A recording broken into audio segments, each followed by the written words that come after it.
Forever attractive to newcomers, driving in Canada is seen as freedom. But what if the license is bought, not earned? Several Montreal and Toronto investigations confirm that fake driving licenses are being sold for $3,000 to $3,500, targeting new drivers who don't speak English or French, often from India or other parts of Asia.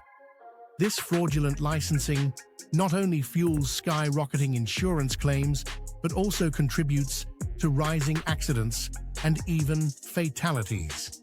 In May 2022, Quebec's Economic Crimes Investigation Unit and the Ontario Provincial Police arrested 6 individuals in Montreal, Laval, and Brampton for issuing both Class 5 passenger and Class 1 heavy vehicle licenses using falsified documents. Fake trucking schools were found promoting shortcuts around mandatory MELT training for commercial licenses.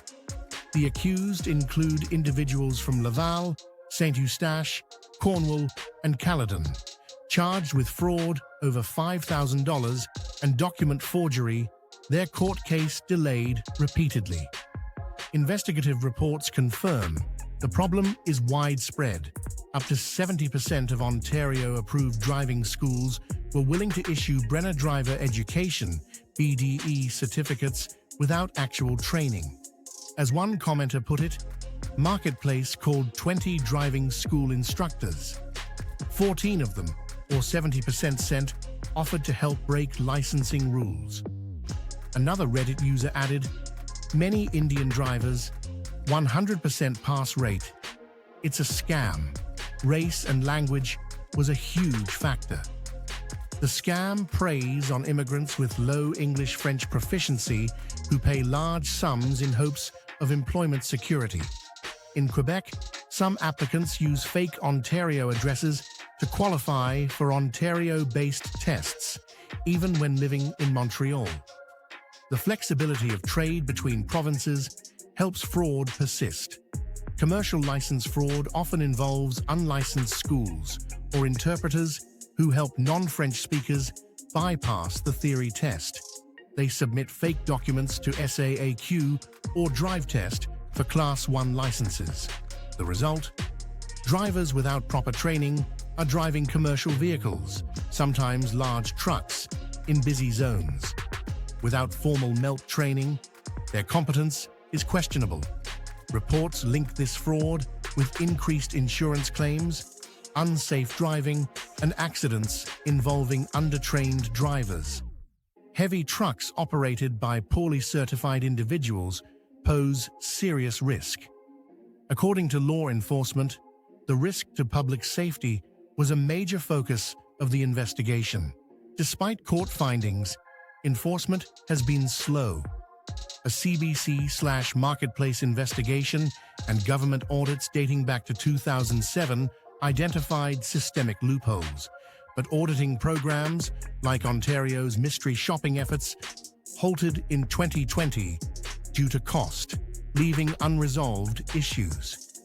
Calls to reinstate audits and crack down on schools and interpreters remain unheeded in many cases. This is not just a distant issue, it's a public safety crisis.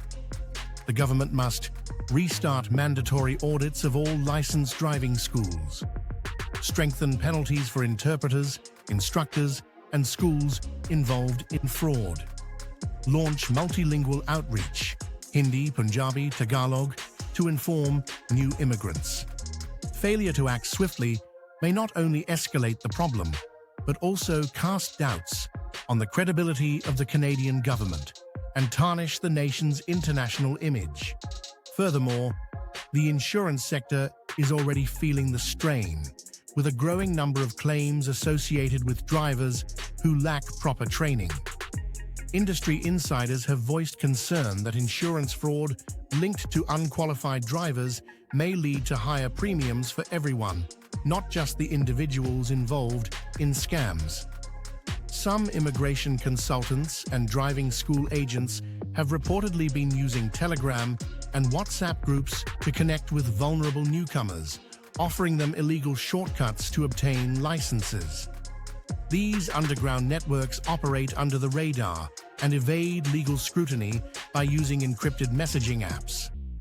To add to the concern, several road safety analysts have stated that the growing influx of undertrained commercial drivers is also impacting cross-border trade safety with the US, particularly through trucking corridors between Ontario and Michigan. Until stronger measures are enforced, the cycle will continue. Fraud, accidents, insurance burdens, and public risk. It is essential for authorities to work collaboratively with immigrant communities, driving institutions, and provincial regulators to restore public trust in the licensing system.